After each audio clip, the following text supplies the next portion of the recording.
Hello everybody and welcome to the second video in the 2D side-scrolling XNA series here on 3dbuzz.com. In this video we're going to take a look at the 12 implementation phases for this project, which will take us from beginning to end, from start to finish of the entire project.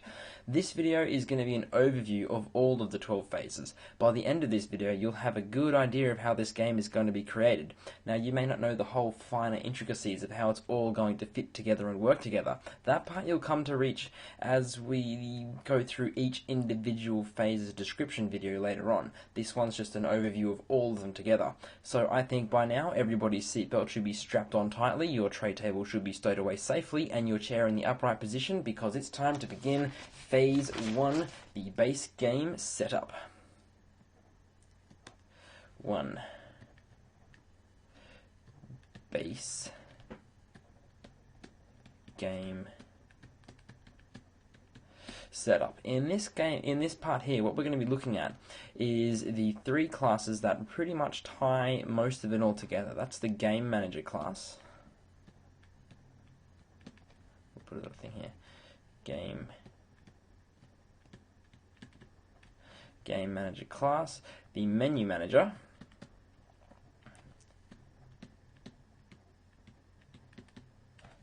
and the level class. Here we go. So what are these going to allow us to do is, let's have a look see at how the game works. To start off with the game flow, we start off here when you run the game on the title screen. Then you've got to press start, and as soon as you press start, that takes us down into the main menu. So the game manager tells us, okay, we're currently on the title screen. As soon as we press start, let's go over into the main menu, and on the main menu, let's fix up that box. Rightio, it's time to pass control of the entire game here to the menu manager class. And the menu manager class goes ahead and says, okay, what do you want me to do? We've got three options here. You could go ahead and choose to start the game. You could look at the how to play screen, or you could go ahead and quit. So quit's going to go ahead and just exit the game and close it down, so this is going to become a closed window. The how to play button is going to take us over to the here how to play screen. It'll have a little picture of the controller. It's an Xbox controller, I swear, 2 thumbsticks and a bunch of buttons. And it'll have who's the player and who's the enemy. A quick little thing showing you just a pretty basic idea of how to play the game. If you choose the start game, then bam, go ahead and start playing the actual game itself. Game is playing. Happy face. Doesn't look happy enough. Now he's super happy. And slightly evil as well. So yeah, if you go ahead and press start game, the menu manager goes ahead and tells the game manager, rightio, it's time to start playing the game. The game manager says, okay, we'll tell you what, level, this is now your game here, you're up and running. And the level class goes ahead and tells it how to do the rest. That's the first phase of the setup. We might get some graphics in there as well for that one, so we can just have everything ready. Now on to phase 2. Boom. Phase 2, we're going to go ahead and get some levels actually going here. This in phase 1 is just a base level class. It doesn't really do anything. It's just so we can actually go from the title screen to the menu and just press start and go into the game itself. So in the second one, we're going to go ahead and expand upon the level class, which is going to be create a level.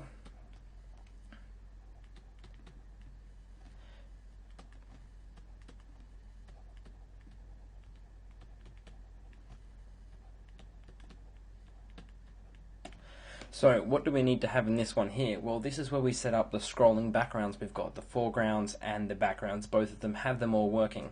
So the game is going to be set up like this. Let's pretend that we have our screen of 800 by 600. I'm going to start using the shift key. That is horrible. Let's say you've got your 800 by 600 screen here, the play area, but your level is going to be here. Much longer.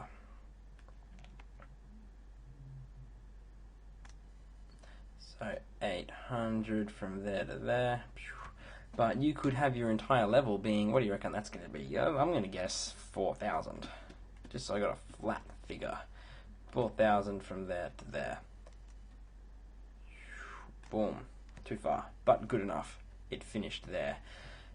So you could have even longer levels if you wanted to, but our one is just, this is just an example's sake. So what happens here is your screen can only see this much, but we want to be able to go ahead and move the level, the camera's position, across to over here, and move us a little bit further. Thus we'll be able to see here, and there we go. We can move it across a little bit further. We're going to give the player the ability to go from start all the way from one side and back again. But that's saying that we'll have that functionality in there. We won't actually be creating the player and giving it the ability to do that until the third phase. But here, still the second stage, so expanding level class.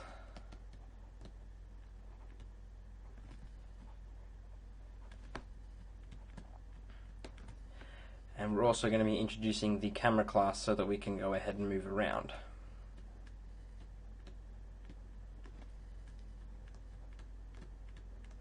That's the camera class. Rightio. Let's move down here a little bit onto the third phase.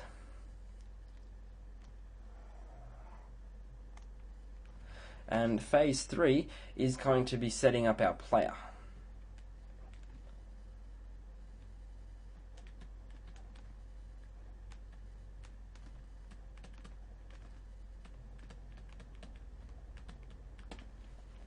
So, what do I mean by this? Well, we're going to create our player class. So, class is over here, player. Now, the player is going to be deriving itself from the actor class. So, we better go here. Actor. There we go. And we're going to give him the ability, we're going to set up all of his animations. We're going to have him walking backwards and forwards across the screen. We're going to have him given the ability to jump, just for a bit of fun. And we're going to limit how far he can go on the screen. So going back up here, we're going to make sure he can only stay within the full bounds of the entire level. He's going to have no restrictions on where he can go, sticking on each individual section of the level. We're not going to worry about that till later on. He's going to be able to go all the way from one side over to the other. Now that means we've got all the graphics set up for this as well, which is pretty cool because we've also got the levels here with the background set up, and so that's going to be all that set up as well, which means we'll have most of that functionality working. Very nice indeed. So on to phase 4.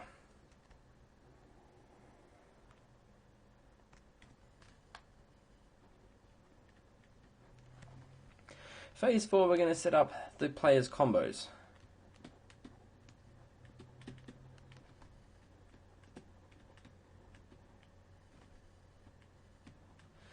So what I mean by this, you can press, I'll move down a little bit further for us.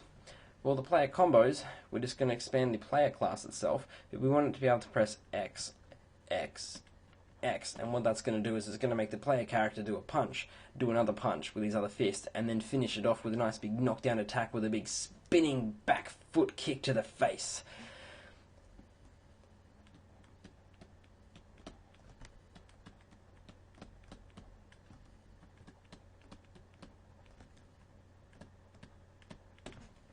Alright, we're also going to go ahead and give him, he can jump already, so we may as well make him jump kick.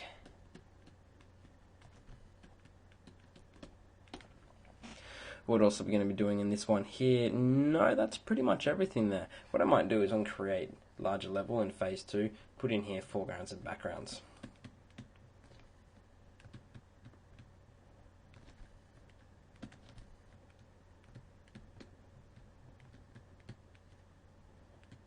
Foregrounds and backgrounds.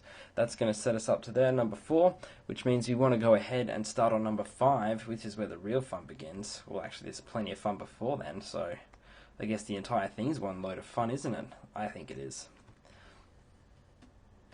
5, what could be that big load of fun? We can attack, but we don't have anybody to beat up yet. So let's create a stationary enemy.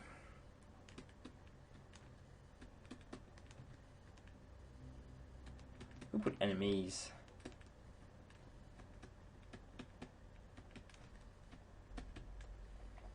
enemies to beat up. Now this means we've already got our actor class, so we want to inherit from that and create our enemies class. Our enemy class. There we go. And what we're also going to go from there is to actually have one to beat up, we're going to set up the enemy close ranged fighter. So he is enemy close, who inherits from the enemy. An enemy inherits from actor. So we're going to give our enemy the ability here to not do anything. He can't fight. He's just going to stand there idle. He's going to sit there idly while waiting for you to come along and punch him in the face. And when he does that, he's got to get hit. Hit him enough times. If you finish him off with your punch-punch-kick combo with that final hit on the end, he's going to get knocked down.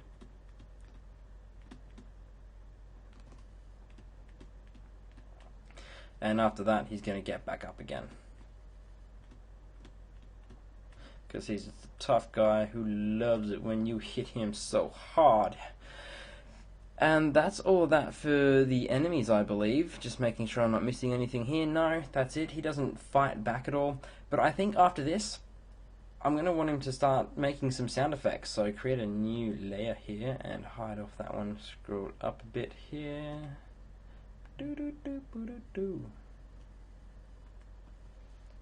Which means we're on to phase 6 here. Sound effects.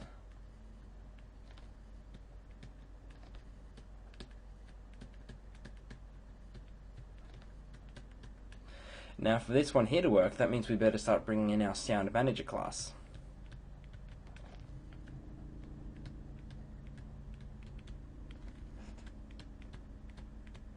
And the sound manager class is responsible for playing all sounds.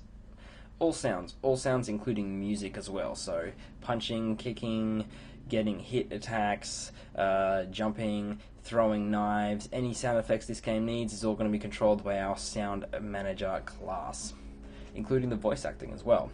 So what do we need for that one? We're going to need to... No, that's everything we need there. We'll just make him start playing some sounds and we can start having everything ready.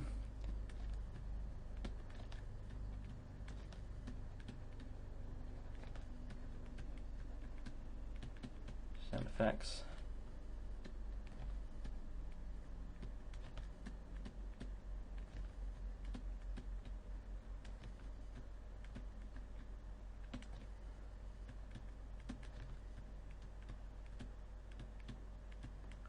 Now the cool thing is we're also going to have the pitch variation going in there as well, because once you set that up, it's already ready to go. Boom. We're going to have all sound effects already loaded up as well. We might leave the voice acting ones until a bit later, I think, until we've got the cutscenes functionality working, but all the other ones are going to be working anyway. The getting hit and all the other ones I just described. Phase 7 is going to be throwing weapons.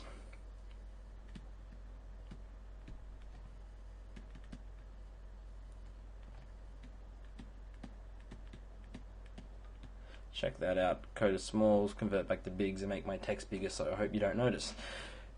Okay, throwing weapons. What are we going to do this? This is just, the enemy still can't fight back here. We're going to make the game even more unfair than it already is for our poor little enemy who just wants to stand there and get beaten up and stand back up again, because he's a tough bloke. We're going to go ahead and give our player some throwing weapons.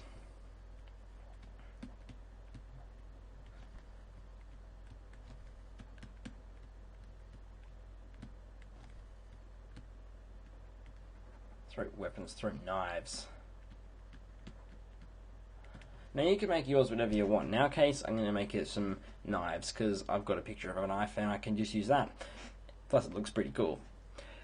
What else do we need here? Well, seeing as we've got the throwing knives going, we may as well set up the game item class, which is what it's going to be inheriting from. So, base class, game item.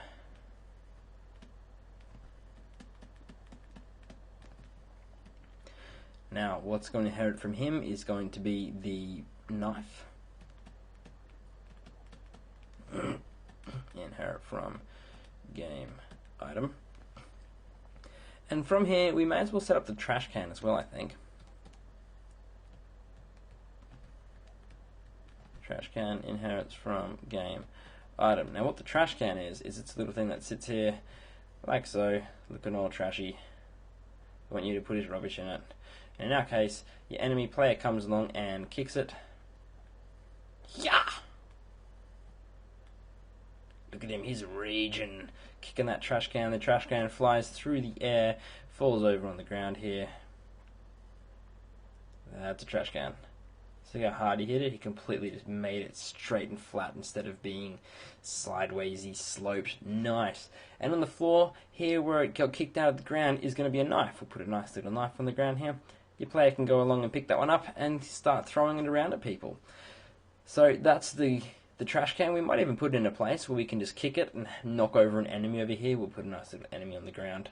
He just got hit by our trash can. Ouch!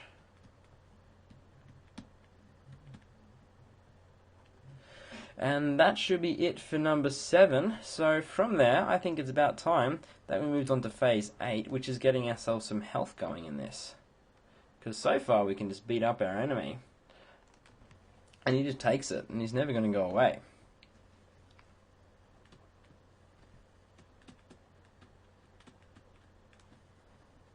Health.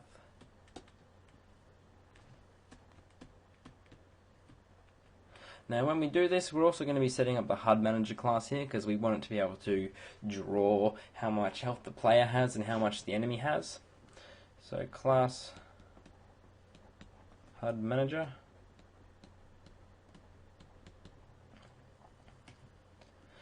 Great. And yeah, all that one does is just draws health up there for the enemy. And I think it's about time by now that we started giving our enemy the ability to fight back. He's going to be pretty annoyed with you for beating him up so many times, kicking trash cans at him, throwing knives at him, punching him in the face, kicking him. Yeah, he's going to want to fight back by about now. May as well let him out now before he starts getting too angry and raging at us too much.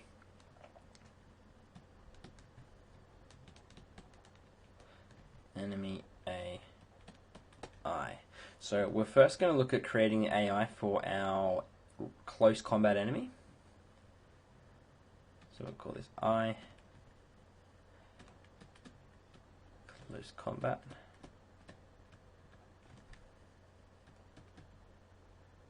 Enemy.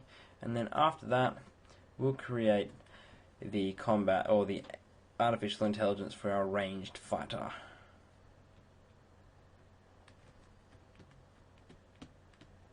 Rightio, so the close combat one, let's look at him first.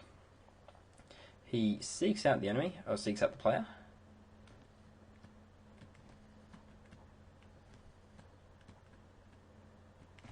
Once he's done that, he's got you ready, he's lined up and ready to punch you, he's going to attack. And that's essentially it. If he beats you up, he's going to wander away and go find a new target. And if you're coming and hitting him, he's going to find a new target. So, oh, we'll put in the Wonder Code as well then, I guess. Wonder Code. What the Wonder Code also does is if there's, let's say, 4 close combat enemies and there's one player standing right there, 1 second. If the player is standing, let's say, right here,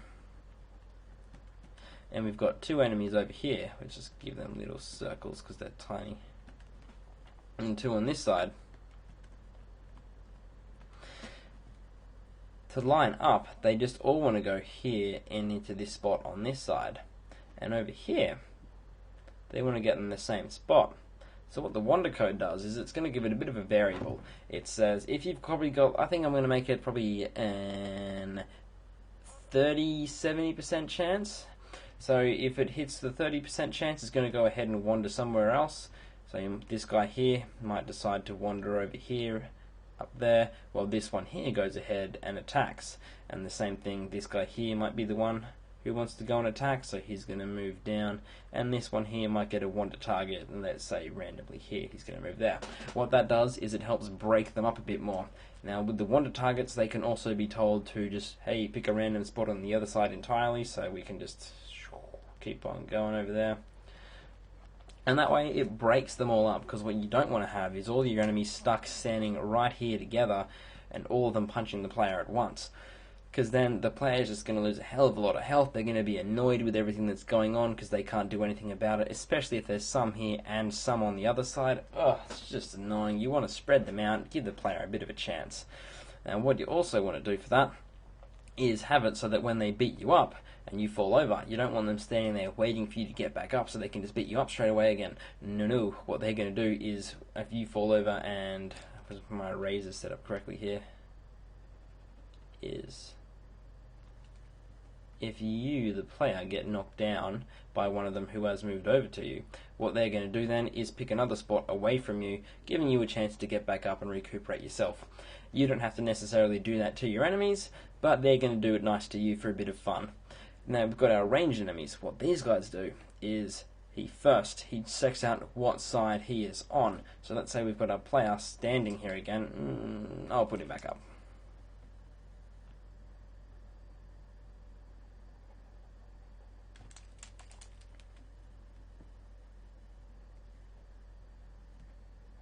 There's our player standing up ready to fight. Let's give him a bit of a fight pose. Yeah, look at him, his fists are ready. Yeah, ready to go. So let's say this guy here in front of us is the ranged enemy, and let's go this one here instead, this dude, because he's actually lined up and ready to go. The ranged enemy is going to go ahead and make sure I am far enough away so that if I start to go ahead and pull my fist back to throw it at you, to throw my knife at you, you're not going to be close enough that you can just run ahead and punch me before I even stop. Because I'm a little range fighter, I'm a little bit of a wussy man, I like to hang back to make sure you don't punch me in the face because I know it hurts. And we're going to make that, I think I'm going to make that probably 200 pixels away. I have to double check that, and we'll get into that in the implementation of number 9 to check that out. But yeah, if he is more than 200 pixels away, he'll throw the knife. What he also checks is to make sure he's not so far off screen over here as well, because nothing worse than if you're playing and you're fighting one guy facing this way here, like that way, and all of a sudden this knife comes out of nowhere, you can't see anything, and bam, you get smacked in the face, or in the back in this case. That's just a little strange and really annoying if you're the player, and we don't want the player getting annoyed, because that just kind of sucks for the player. And that's pretty much the ranged enemy AI. Now what he does do is, as he does run backwards towards the edge of the stage, if you're chasing him and he's trying to get that 200 pixels away, but you're just not letting him get there, you're forcing him into the corner, he's going to go ahead and say, rightio, you want to bring it on with the fists? Well, I don't really need my knives, I'm going to try and fight you anyway.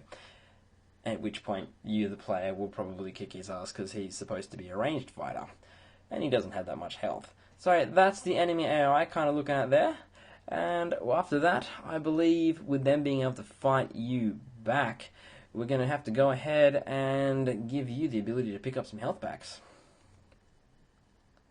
Because with so many enemies on screen, chances are you're going to need it. 10 health packs.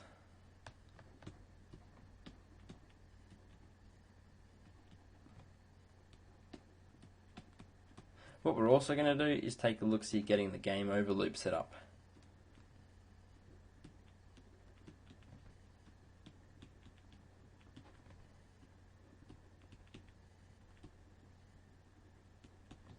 So we need to introduce the health pack class.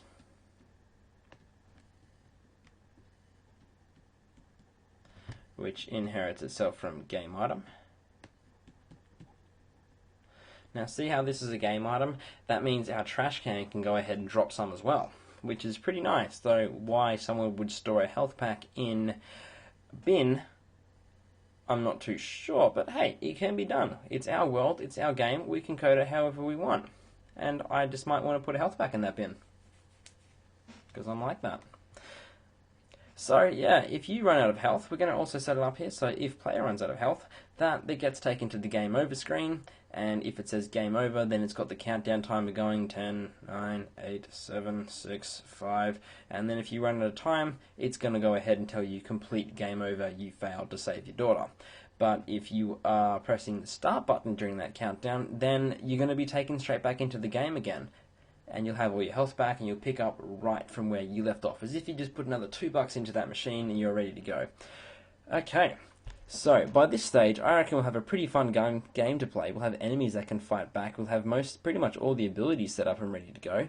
But this game still has no narrative, no reason for us to actually be fighting with these guys in the first place. So we could tell all of our stories by out-of-game cutscenes. Like, what I mean by that is if you press the Start Game button back on the menu in the very first stage of the implementation plan, we could just have some text scroll up the screen telling you your daughter has been kidnapped and they have been taken by this gang. They are hiding out here. Go ahead and beat them up and save your daughter.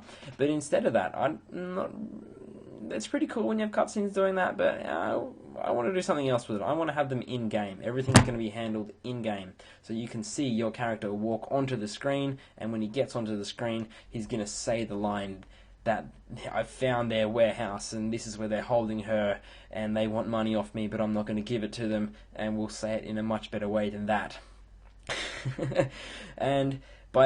So that'll be our cutscenes. But let's take a look-see at how we actually make them. Gotta stop doing that. Which will be phase 11. Was number 11, wasn't it? Yeah, it was. Good. And just because that's too high off the top, it's going to make my screen go wild. I'm going to pull it down a bit. Okay, so here we go. So how are we going to cause our cutscenes to happen? It's nice to have them, but we need a way to make them happen. So we're going to put in here our trigger box class.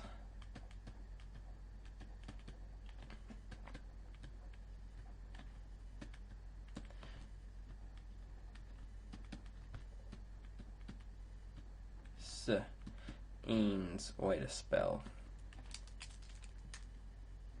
Hooray for the eraser.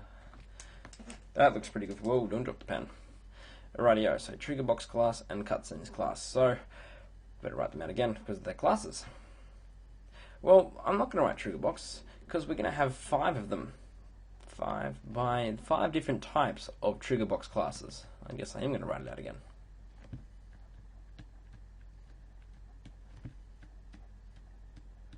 Now, why are we going to have 5? Well, the first one, I didn't tell you this, did I? Maybe I didn't. There's going to be 2 levels in our game. Oh yeah, I told you that back in the overview. We're going to have 2 levels. One's for the downstairs area of the building, and the second one's for the upstairs. In the next video, we'll actually take a big in-depth look at how the game's going to flow with a story like this. So, the first one is we need a way to get to the next level. Let's put I.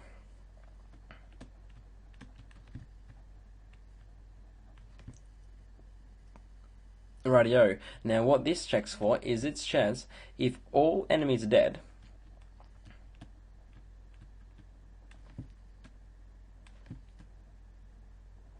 then go to the next level.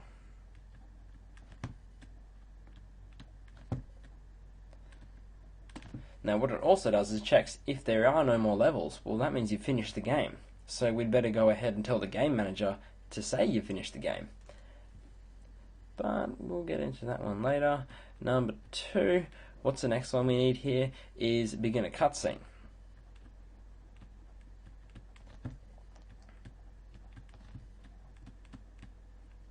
Now there's 2 that we want for this one. We want one to start automatically when all enemies are dead.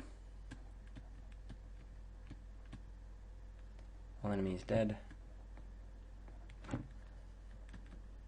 Then start auto. I ran out of space to say automatically there, sorry. And on the second one is if all enemies are dead, let's say all enemies dead and the player is touching a trigger box, an invisible box that's just sitting there waiting for the player to touch it. So all enemies are dead and player touches trigger box.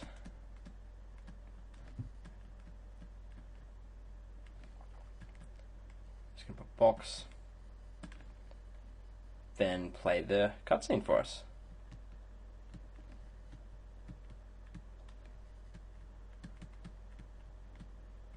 So the reason we've got 2 is the first one here doesn't need the player to touch that box. There is no invisible box for it for the player to touch. As soon as you go ahead and kill that last enemy and he falls over dying, well, that means the cutscene can start straight away. We don't need you to go ahead and move over to touch this box. But why are there 5 more? Well, 5, which means we've done 3, 2 to go. There, we'll have 3. Whoa, don't fall. Now what this one here does is it doesn't start a cutscene, it just spawns enemy. And it works in the same way. First off, are all enemies dead? Yes. Well, then go ahead and make us another bunch of enemies. We can decide how many we want and where we want them to come from. And we can also tell them what type we want. So that's just straight away spawn them. Don't give the player any choice. There's more on their way now. Now what we can also do is say, okay, if all enemies are dead and player has gone ahead and touched this hitbox over here on the side of the level, well then let's go ahead and spawn some more. Now this is really cool because if we've got that the scrolling level set up like we did back in phase 2, let's say we have there. I am so using that shift button. Yeah, look at that. I'll come down. Forgot to let go of the mouse there. There we go. Okay, so the first one here, let's say you are here. Here we go. You've got this bit here looking, and you've just beat up all the enemies in this section. Now what you can do is then open up the level so it can move across a little more. You can put limits on how far across the player can go. You can restrict them to this first little section. Now after they've beaten up all those enemies, they can trigger off a trigger box from the first one, which is all enemies are dead, then auto trigger the box, which will move the play area along for us, and the player can now suddenly move all the way over to here. Now over here there might be a doorway standing right here. Now if we have the player automatically trigger from here enemies spawning, but they're not over here, they haven't got the view set up. They haven't got the viewer set up right in this space, then they're not going to see the enemy come out of the door, which means that the enemy is going to be over here and the player is going to be back at the start of the stage. There's going to be a long walk before they get over there, which could take a few seconds, and the player could be left standing there going, well, now what? What am I supposed to do? Normally you'd have the game with that little arrow hand that pops up that says, go that way, go that way. You know the one, I'm sure you do.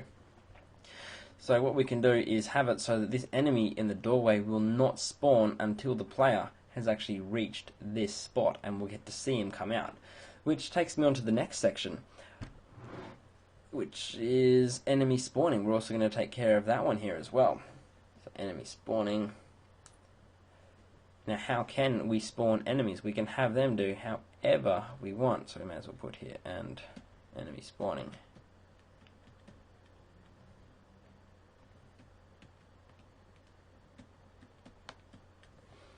Now we can have them appear from the left hand side of the screen.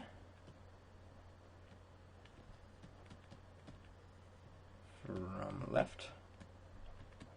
We can also make them appear from the right hand side of the screen.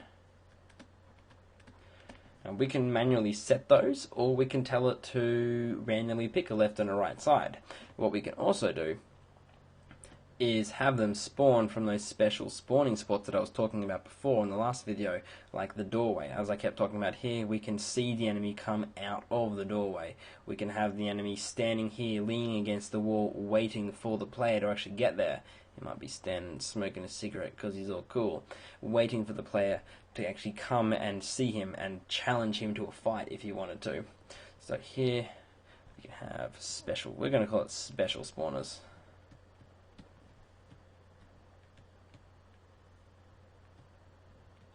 Now this of course means we're going to take a look-see at the, what class I'm going to call it? Enemy Spawner class.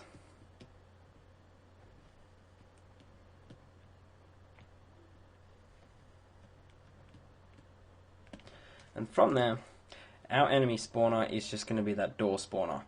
We're also going to have one set up that has them standing there stationary, but they're not really spawned, they were already created, they're just waiting for you to go ahead and activate them, which you can do with a trigger box, which we do in our case later on.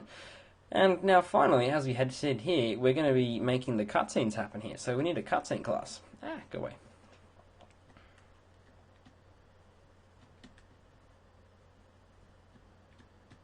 Yes, I had to stop and think how I'm going to spell cutscene. Rightio, so what the cutscene does is it has a bunch of text to display. It's going to have a string of text. And that's going to be just the script of what the player is going to be saying in case you've got your volume down or you don't want to listen to the voice acting. You can just skip on through the text. We're also going to have a sound that it needs to play, which is the voiceover or the voice acting.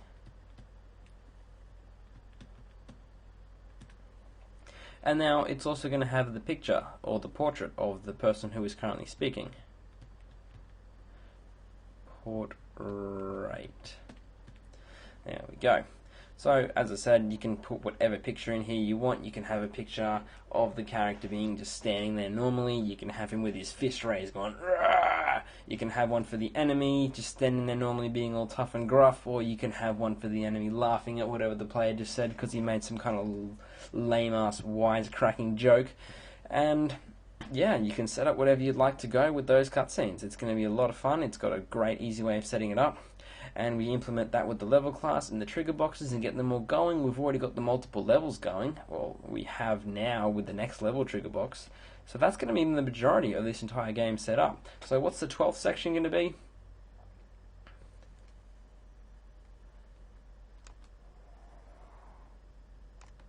Anyone guessed it? 12 bug fixing.